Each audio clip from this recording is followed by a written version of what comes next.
hello there, and welcome everybody. We're a bit later than planned. We were supposed to start a few minutes ago, and now we are here. It's really great to see that you had some time to wait for us. Thank you very much for that.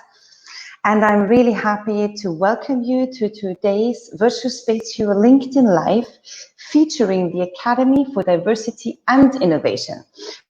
And I'm not alone here because challenging unconscious bias is nothing that we can do alone on one hand. And on the other hand, I'm super excited that Livingstone Thompson and Shiva Roofeh is joining me. They're joining me again for this live stream. And we're going to discuss how to challenge unconscious bias together. And not only the three of us, but together with you as well. So I'm really happy, and I'm already looking behind the doors, and I do see Livingstone and Shiva, both of them are here, and I'm welcoming them now on my stage. Hello, Livingstone. Hi there, Barbara. It's a real pleasure to be here, and commendations to you for this academy. I look forward to what that will mean. Indeed, it's a pleasure to be here. Thank you very much for joining us, Livingstone. And we opened the doors immediately so that Shiva joins as well, right? Good. And there she is. Hi, everyone. It is for me not a pleasure to be here. I mean, honestly, well, spending time with you too, God. You'll have to live with it, Shiva. Sorry. Apparently, I have no choice. Fantastic. So we have about 40 minutes more or less left, and we want to discuss with you, Livingstone, and with you, Shiva, but with all our participants, how we can challenge unconscious bias. But before we do that, I would love to ask you, Livingstone, to tell us a little bit about your background, and also why do you talk about unconscious bias? Yeah, thanks, Barbara. I in terms of background, I'm originally, I was born in Jamaica. I grew up there and lived there for many years. And that is important because, in a sense, I have a kind of an emotional connection with the place. And even though that I'm out of touch with many of the things which are current, in my head, I tell myself that I am still up to tune, but I know, but that is important. And I have lived in the Republic of Ireland for a number of years. That too is important because I feel at home in Jamaica. I feel at home in the Republic of Ireland, and I now live and work in UK, in Belfast in particular. So I feel at home here as well. So it's a real pleasure to be able to feel at home in different places, and to be able to regard yourself as, even though you might be a blow-in, the expression that is used, you still feel that you're sufficiently grounded and you can understand the dynamic of the place. One of the things I believe is critical, if you cannot tell what are those assumptions that are being made and the meaning of gestures in a local context, meaning of silence and the meaning, those things are very important in discerning what is happening just below the surface of words. And for me, that is what it means to be at home in a place. Yeah. That's nice. I can totally relate to that because you know that I'm also from Austria, but living in Spain now, and I also feel home not only in Austria and Spain, but I felt very easily at home in Chile as well. So I can totally relate to what you were saying. Thanks so much, Livingstone. Yeah. Well, Shiva, what about you? Oh, sorry, go ahead. No. I was just adding up in terms of now what I do in terms of working with community-based organizations and religious organizations in Northern Ireland. For me, it adds a very critical dimension to what I do. And you know, when you are living in a context where people put a high, people are very keen to identify themselves with certain categories, you understand then how to be aware of the things that are important for them, and therefore the things that are their default, the default baggage, because that helps them to hear things or hear things in a certain way, it also helps them to see. And that essentially is why it is critical to appreciate the reality of unconscious bias, but in fact, what may be some of the difficulty when one is not aware of them. Thanks so much for sharing that. Shiva, what about you? Let us know a little bit about your background, please. So I am also a mix in the sense of I was born in the Middle East in Iran, and I'm both Jewish and Muslim, which confuses people, but it can exist. And I'm sure many of our identities confuse people, let's be honest. Yeah. We left Iran when I was 4 as refugees, and I lived as a refugee in Italy for about 1 year, where I went to Catholic school. So yet another layer added. And then I grew up in New York City, in Queens, New York, a very diverse place. And talking about home, Livingston, I love what you said about feeling at home in some places. For me, oddly enough, I felt at home in New York, but not in the wider context of the United States. And I lived in 3 different states in the U.S. And after a while, I got tired.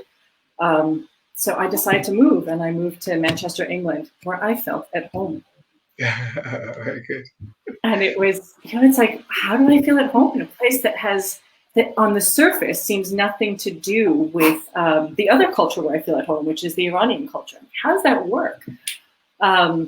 And now I live in Spain. I've lived here for the past 12 years. I lived in Ireland as well, not in Northern Ireland in the Republic, but in the north of the Republic. And that was another place I felt more or less at home, as well as Spain. And the work that I do is, again, using your word, Livingston, I'm sorry, I don't mean to steal it, it's just praising more than anything else, the default baggage that people carry, and where that comes from, and then kind of learning to unpack that baggage and see the harm that they may have done unintentionally, and also the good that they can do by maybe changing the baggage a bit, because a lot of it we don't choose; it's inherited or it's given to us. And once we wake up and make conscious choices about it, things can really change. Yeah. Thanks so much. Default baggage, that's exactly what we're talking about. We want to talk about how to challenge our unconscious biases. Livingston, what is it? How would you define for us to start the conversation with what is the unconscious bias? And maybe what's the most common one, or the one that you work with organizations with? Yeah, I suppose one of the ways in which you might understand it is just maybe to figure how we generally make decisions. And generally and many theories seem to be coalescing around this, that there's a sense in which we can either think carefully about what we're going to do and then do it, or or we can then just do it. So I'll have to get that phone and stop it now. So you speak with Shiva while I do that. Go ahead. Only for a minute. He will be back very soon. Dear viewers, don't leave us. We are back here. Shiva, what about you? I really liked the term that you mentioned, default baggage. So how do you break that down for people? How do you break it down for people so they understand what you're talking about when it is about default baggage? Well, the way that I explain it is maybe the stories that we tell ourselves and the inner voice that we hear, or sometimes don't hear, but that other people also see. So other people might be able to see some of our default baggage and we don't. But yeah, stories. Stories is the best way I have to explain that. And it's a little easier to digest than some other ways of phrasing it. Yeah, because probably unconscious bias, as Livingstone was saying, has to do, of course, with the default baggage. So decision making also depends on our stories and on the unconscious biases that we hold, right? What do you think, Livingstone? Yeah, I mean, the point I was making is that we can either, or we generally, there are some things we can decide to do without thinking, and there are other things that we feel that we need to think carefully how we do it. And maybe if you would allow me just to kind of use an example, once we learn, for example, to ride a bike, we really do not think carefully how to do it. We just do it because it has become a kind of a system that we know how it operates. And once we get going, we don't have to think about it. It happens override. We follow instructions and we try to do it carefully. And there's a sense in which we can locate unconscious bias in the sphere where the individual knows how to ride. They're not thinking about the things that they're doing. They're just doing them. So they are deploying all the knowledge, all the experiences, and all the things that they would have learned over time. They are applying them to their decision-making process, but they're not thinking about it. So it is this space of the things that come without needing to think about it, which is coinciding with what we may call our gut reaction, so to speak, the things that we tend to do easily without thinking, or when we are under pressure, or when we are we're feeling that we need to make the decision speedily, we resort to those things. They are honed responses. We don't need to prepare ourselves for them. That is a space in which unconscious bias operates. It is that inclination to deploy experiences and assumptions which have been developed over time in making a decision, so much so that the information that is presented to us matters secondly to what in fact are the things that we are bringing to the decision making. And that's Thanks an so much, issue. Livingstone. I think Shiva, we couldn't have said it better, right? Oh, hell no, absolutely not. That's why I was like, let's wait until Livingston gets back, because I know he'll say it well. I was going to add that that's where the danger is as well, because when you're running on your default, like you said, the actual information becomes second to what you are bringing with you, and so we don't even see the information, and we don't recognize or realize where this situation might be different than previous situations, and so this requires a different solution. We're just on our autopilot, and it's easier that way. Yeah, absolutely. And just to add something about baggage, I mean, it's important, and because it is true for baggage, it is also true for biases, that we should not imagine that there is a baggage-free person. The only person who is in their own mind baggage-free is a person who's not aware of their baggage. So they are carrying their baggage, but they're only to themselves they are baggage free, because they are using their baggage to influence the people around them and so on. So it's important then that we appreciate we all carry the baggage. And in addition to the things that Shiva said in terms of our stories, yes, the stories, the experiences that have somehow impressed themselves into our sense of self and in us and our history. They have become part of the narrative of, it's kind of like the basic tools that we use for our daily construction of conversation and formation of meaning. So it's all a part of it. That's baggage. So baggage is not necessarily a bad thing. What is bad about baggage is when we don't realize that we are carrying them. Bias is not is not some kind of a category that is morally or ethically bad. It's only when we lose awareness or we're operating in such a way that we imagine it is not present. So when we come to unconscious bias and training, it is about bringing to the surface, bringing to the consciousness, those things that we're working with. Yeah, not being blind to yourself. But don't you think that this is exactly sort of the difficult part, because reflective capacity or reflection skills, what I call it, I also think that when I'm teaching at university or when I'm with managers in trainings, whatever, I do believe that we very often, we don't have it, but we don't take enough time to reflect upon our decisions, our thoughts, our assumptions. And with this, maybe also, let's see a little bit what our viewers are saying, because I've seen hello to Brad, Thomas, and Anna, they are here. So thank you very much for joining us in the conversation. And there is a great comment also from Anna Zelno. She's mentioning that there is no baggage-free person. Our stories become our narratives. Baggage is not a bad thing. So thanks, again for the summary, what Livingstone was saying, Anna. I do believe that as well. But the reflective capacity, of course, in ourselves, it's something that we need to train properly. And how do you do that? What it would be, for example, Shiva, your method that you apply for yourself to work on your default baggage? One of the easiest things for me is to start noticing when I'm surprised. Because surprise is just an easy way to gauge if I was expecting something or not expecting something, and an expectation of a person specifically. You know, did they behave or not behave? Did something turn out the way I thought it was going to or not? And then when I start to unpack, why was it that I was surprised?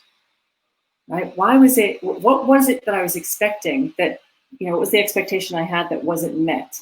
And it's, you know, not just about uncommunicated expectations, but an expectation specifically about a person. Right?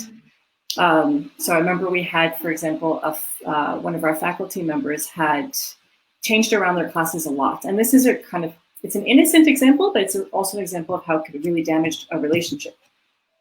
So a faculty member had changed their classes around a lot, and they were incredibly late for one class.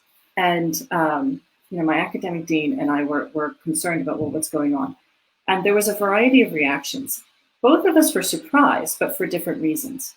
And I don't want to give it away, but one of us was surprised because there was just an expectation that this person was going to mess up.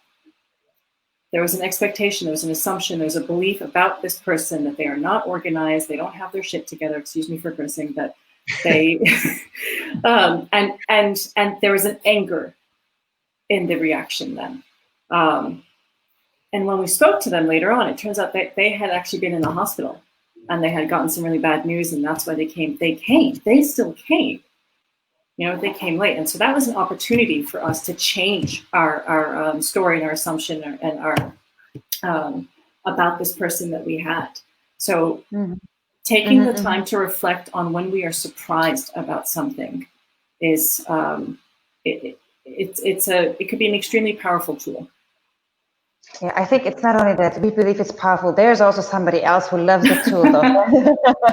Thank you very much for sharing that. Fantastic. I think also, let's hear a little bit, we have a lot of people in Facebook and in LinkedIn. Let us know a little bit how you reflect upon your assumptions about your unconscious biases. And now let me ask you, Livingstone, what is your way of dealing or challenging yourself with unconscious biases? Yeah.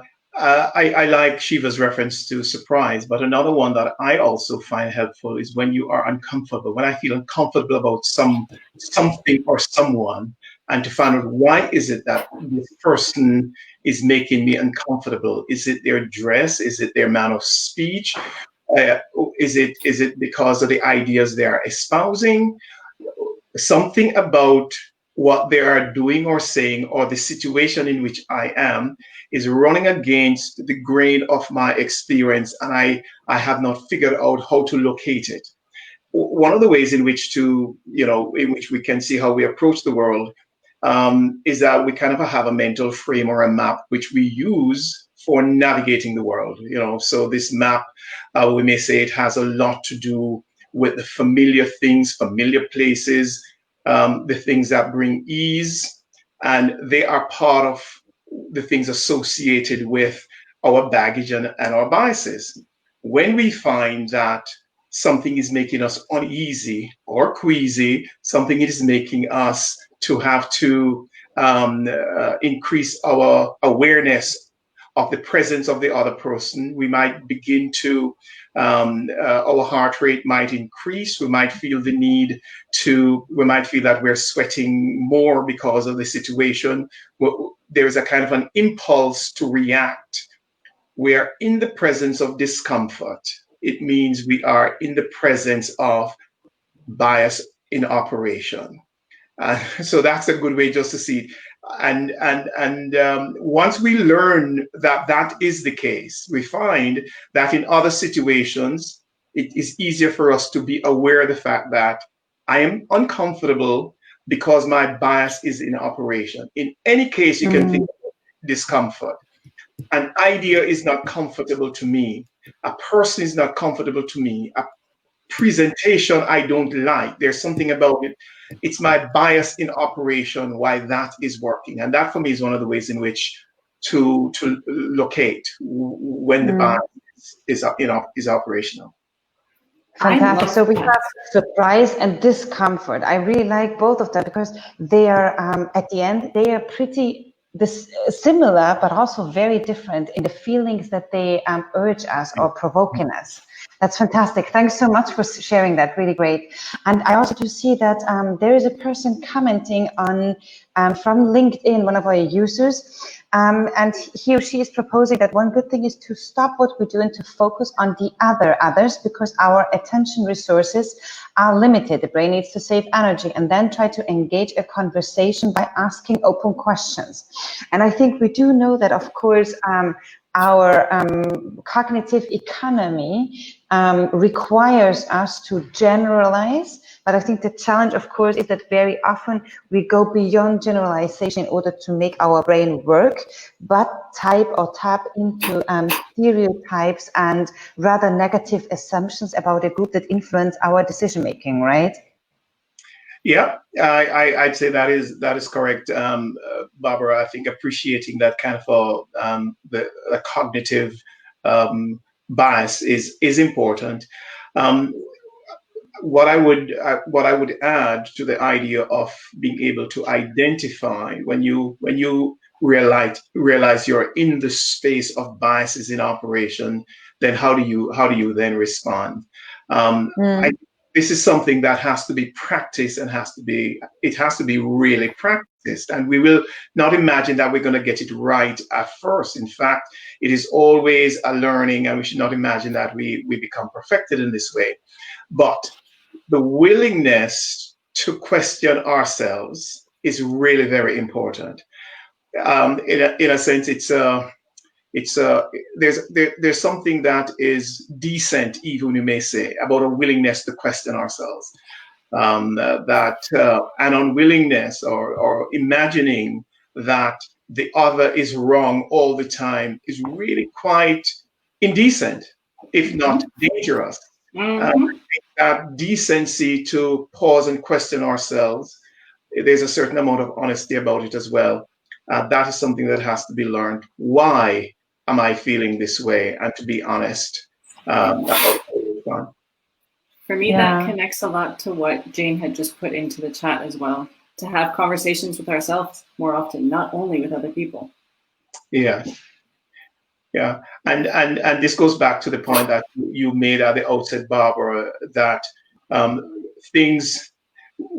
it is not all the time on our own we can reflect. We need different stimuli to help us to reflect and to think, and certainly it is one of the habits of living in a diverse setting that we should.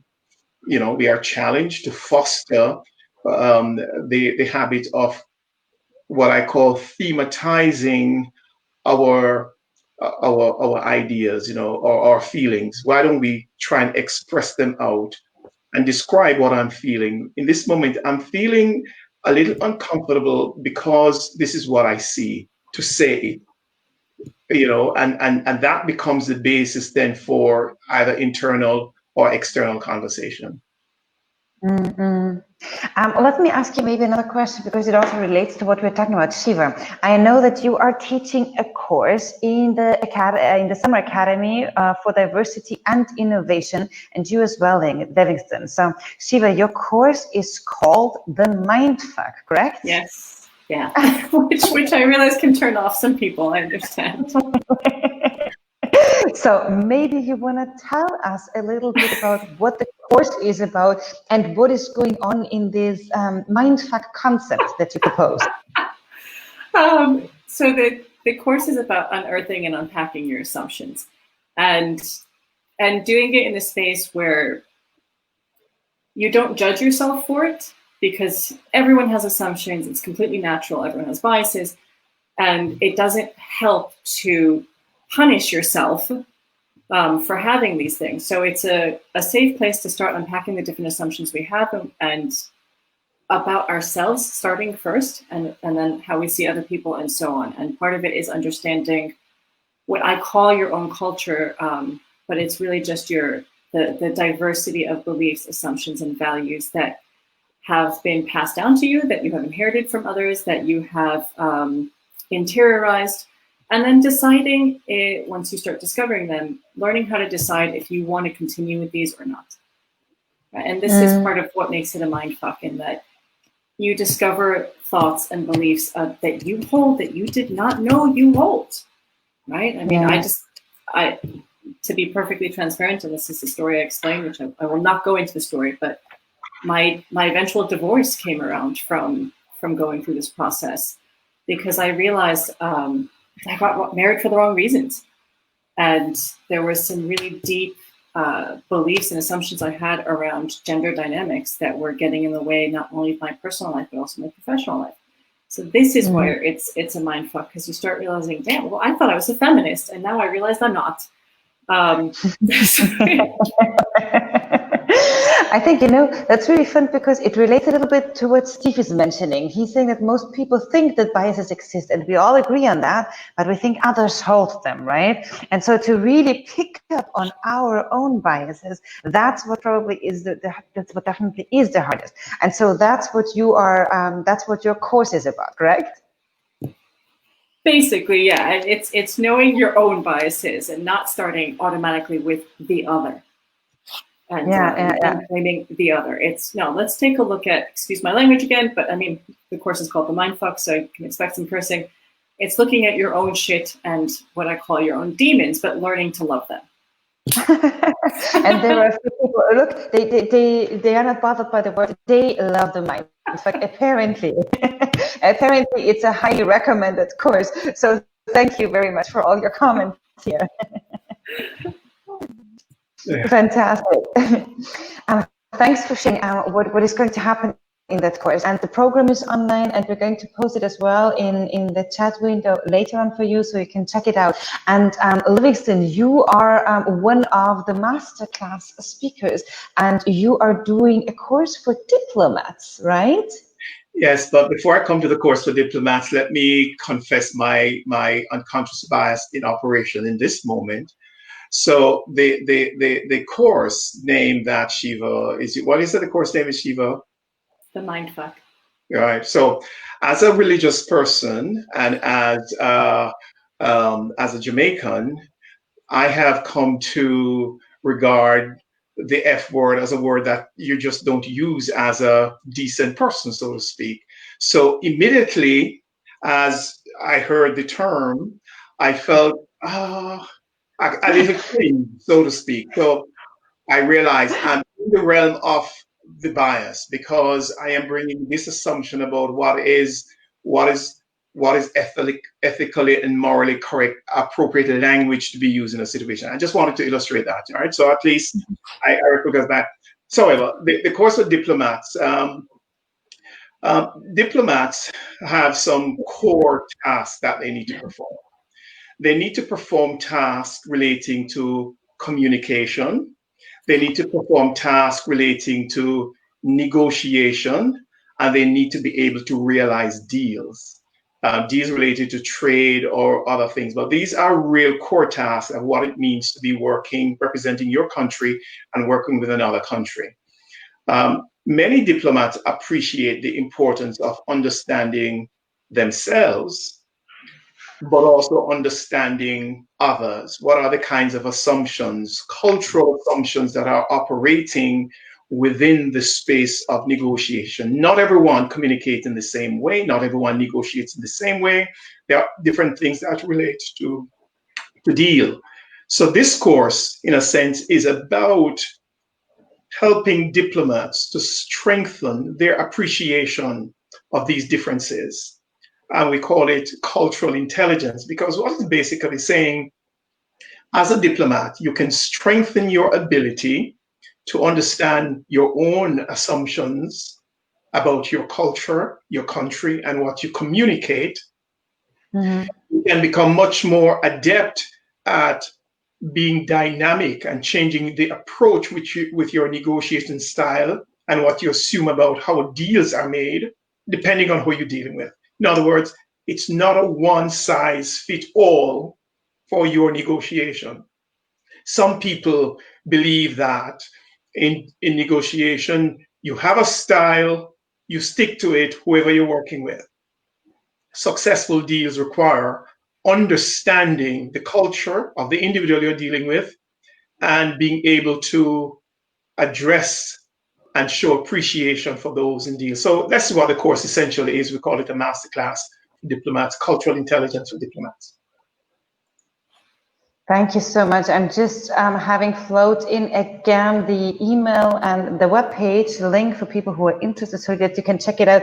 And Livingston, I'm not going to force you into the conversation because there were a lot of comments that you were not saying the word. And I was totally aware of that, but I'm not going to put that on stage. No, it's not necessary. We will clear here. Yes.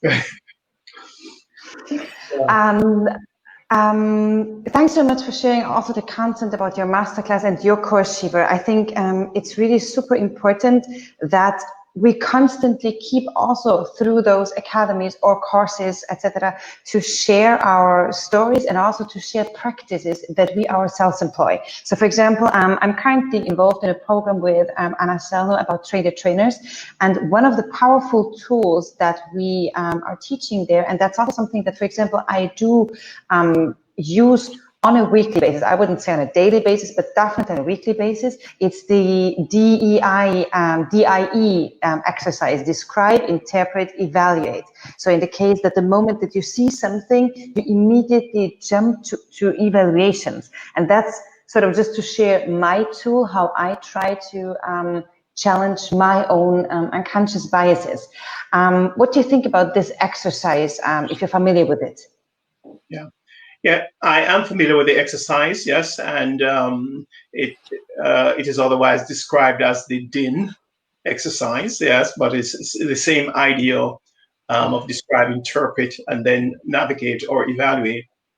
I think it is helpful, and because our biases, the thing about it is to appreciate how complex and plural our biases are.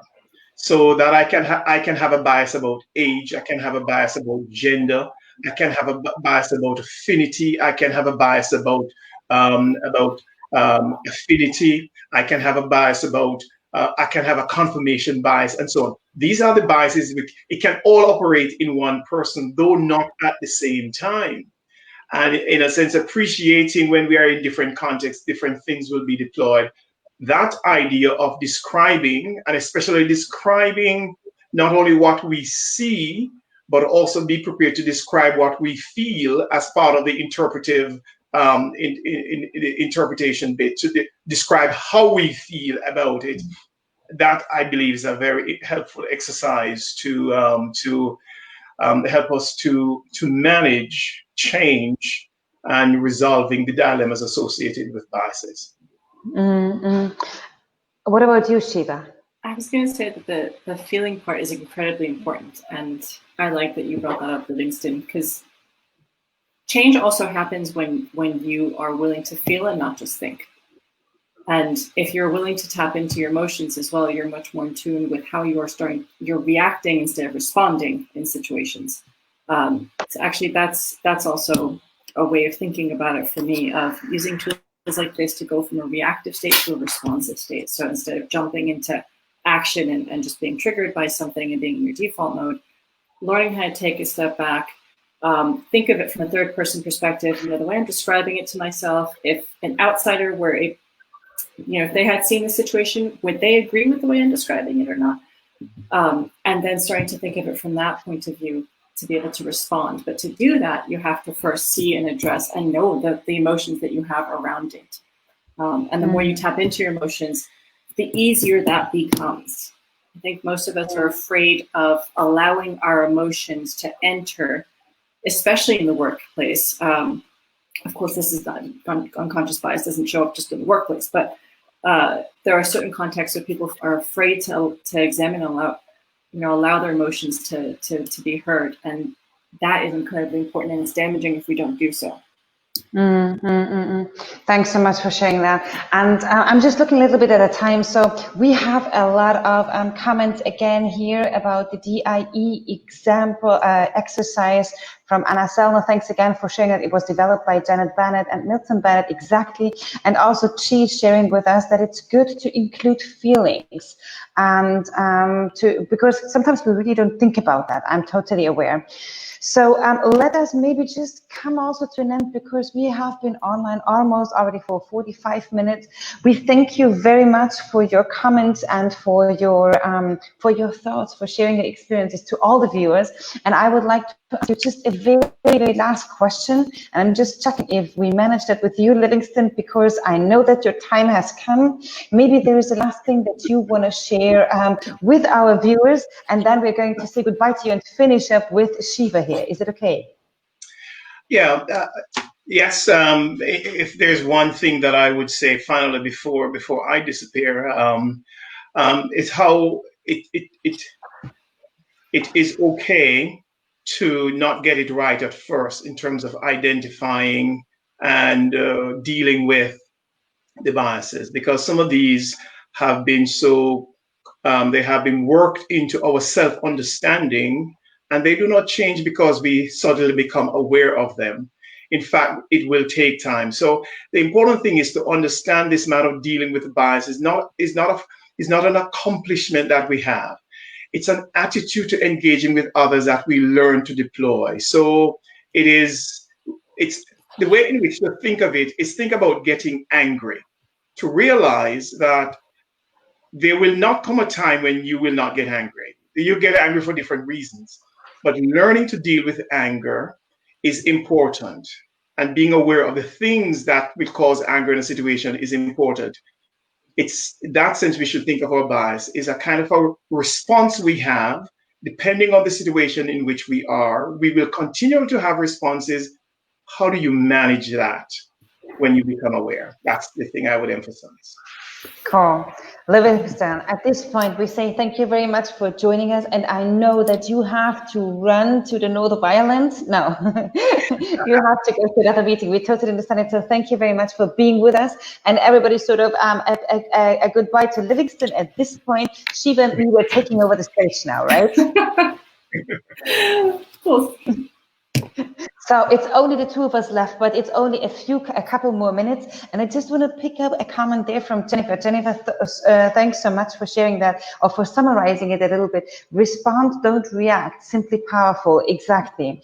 Maybe, Shiva, do you have a last message to share, or a question maybe also for our viewers? Let's see if somebody comes back with us in the next minute to answer that. Maybe a mix of a last word and also a question to start reflecting on. Another simple way to think of this is, are you living and leading by default or design, right? Are you living your life on autopilot, or are you living it by design? Starting to uncover your unconscious biases and your assumptions and your hidden beliefs, that's actually taking control of your life so that your biases and your assumptions don't control you. Right? You start managing them instead of being managed by them. And I guess the question is, when was the last time anyone did that? When was the last time you stopped and thought, what bias or what assumption has been managing me and driving my behaviors without me realizing it? You know, how have I been, think of the uncomfortable situations, as Livingston said, and how you have been reacting to them. And, you know, that will give you some insight into how you have been managed by your biases instead of managing them. Exactly. I think that's a beautiful way of rephrasing it, to get in control of your reactions again. I think that's really, really powerful. Thanks so much for sharing that. And maybe as a last comment, while we see if there are other comments floating in from our viewers on LinkedIn or on Facebook, thanks so much. I have maybe just a last comment to share and to contribute here. I think the major challenge of our today's society or today's time is that we are all so busy, myself included. So very often we really need to force ourselves to switch off and take that time so that we challenge ourselves and to be very fair, my DIE exercise, I did that almost on a daily basis at some point in my life, and I think I'm struggling to do it on a weekly basis now. And I think that's also because it's very fast moving. Computer or Wi-Fi took over, whatever it is that takes over your life in terms of social media or channels or platforms, and it makes it much harder, and we need to be conscious about that. Yep, you have to create the space for it. No one else is going to create that space except for you. Exactly. And it's fantastic. And maybe this is a very lovely last comment that we drag it in from Danny. Diversity is about being yourself when you're alone and when you are with others. Fantastic. That's really super nice. Thanks a lot for sharing. Thank you. Dare to be yourself. Yes, I love that. Dare to be yourself. That's really nice. And I love that as well. Aletta is summarizing again. Are you living by default or design? I also love that a lot. So for those of you who want to join us and continue the discussion, don't miss and check out the program of the Summer Academy for Diversity and Innovation. Shiva is going to have her course about the MindFuck. Livingstone is talking about negotiation for diplomats.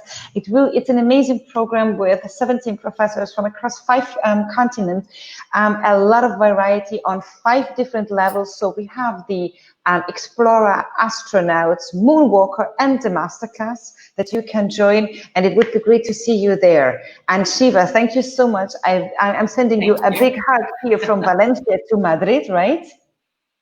And a hug right back at you. Thank you, Barbara. It was great having you with us, and thank you so much to all of you who joined the conversation, who left us with the comments, and we are also going to stay in touch afterwards because through the comments we can be connected. So thank you very much for being with us, and we hope you enjoy a really lovely afternoon, evening. Bye-bye. Bye, everyone. Thank you so much for coming.